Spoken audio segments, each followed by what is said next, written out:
Principle 1. Enhance your love maps. Happy couples are familiar with each other's world. They have a love map of one another. They know all the details about their partner's life. They know each other's favourite TV show, what their current goals are, and what stresses them out. Without a love map, you can't really know your spouse, and if you don't really know someone, how can you truly love them? To enhance your love maps, find out what you don't know about your partner by asking questions. Here are some examples. Who are your partner's best friends? Who are the relatives your partner likes the least? What is your partner's basic life philosophy? And are you familiar with your partner's hopes and aspirations? It can be easy to lose sight of your love maps amongst the events in life that require your attention, such as work, family issues, and other things. But for a healthy relationship, it is essential that you know each other's love maps. Principle 2. Nurture your fondness and admiration. This is perhaps the most important principle of all, so pay attention. To nurture your fondness and admiration for each other is to have a positive view of each other. A couple can find out their current level of fondness and admiration by seeing how they view their past. If they view it in a positive light, then they are likely to have a bright future. If they view it in a negative light, then they are in trouble. To nurture your fondness and admiration, Gottman stresses that appreciation is essential. Write down 3 or more of your partner's positive characteristics along with an incident that illustrates each quality. Then read your list to each other. For example, if your partner did something as simple as doing the dishes instead of you, show your appreciation by thanking them for their kindness. The third principle is to turn toward each other instead of away. It's the little things that count. To be a happy couple, turn toward each other by showing you care. You can do this through small acts of giving your partner your full attention. Play a board game together, shop for groceries, or call each other during the day. These small acts are the basis of connection and passion. When stress and conflict comes in the way of happy couples, they will have more positivity in what Gottman calls their emotional bank accounts, which will help alleviate their conflicts. Principle 4. Let your partner influence you. Happy couples work as a team and consider each other's feelings and perspectives. They listen to each other and make decisions together by searching out common ground. Gottman identified that men are more likely than women to ignore their partner's perspective when tackling problems together. They exert too much power and must be open to being influenced by their partner's perspective if they are to improve their relationship. It's not always the men though, the same message applies to women as well. For example, if you want to spend $10,000 on a new car and your partner wants to spend it on a holiday, then take a deep breath and listen to each other. Show empathy, don't criticize, and really think about your partner's viewpoint. Principle 5. Solve your solvable problems.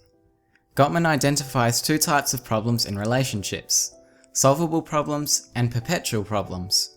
It can be hard to tell the difference, but one way to tell is that solvable problems seem less intense and gut-wrenching than perpetual ones. Solvable problems are situational and there's no underlying conflict. An example of a solvable problem is: Bill and Sally agree that it's Bill's job to take out the trash every evening after dinner. Lately he's been distracted from work obligations and so he forgets. Sally ends up taking it out herself, or the trash just sits there. In the morning the apartment smells horrible and so Sally is angry. This is a solvable problem. He's simply under a lot of stress at work, and it has nothing to do with the underlying relationship issues. One possible solution is to put a sign on the fridge door as a reminder to take out the trash. Problem solved. Here are 5 steps to solve a solvable problem. Number 1. Soften your startup. When bringing up an issue, be calm, kind, and don't criticize. Number 2. Make and receive repair attempts. When the argument is getting out of hand, let your partner know and suggest taking a break. 3. Soothe yourself and each other. On your break, go for a walk, listen to some music, read, or meditate. 4. Compromise. Share and consider each other's viewpoints to come up with a solution that works for both of you. 5. Be tolerant of each other's faults. If there are incidents in the past that come up in arguments, identify them, discuss them, and apologize where necessary. So what about perpetual problems? Well, here's an example of one. Susan wants to spend less time with Jim and more time with her friends. Jim says it makes him feel lonely. Susan says she needs time away from him. Jim seems needy to her and she's feeling suffocated by him. This is a perpetual problem. There is a core difference in their personalities and what they need from each other to feel connected. The difference is unlikely to change, so they will have to be willing to accept and adapt to it if they want their relationship to thrive.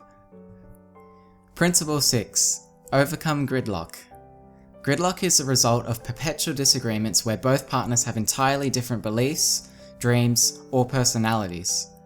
Josie wants to have children, Harry doesn't. Ben wants Sally to go to church with him, but Sally is an atheist. Gottman claims these issues are unlikely to be solved, but you can learn to accept and adapt to your differences.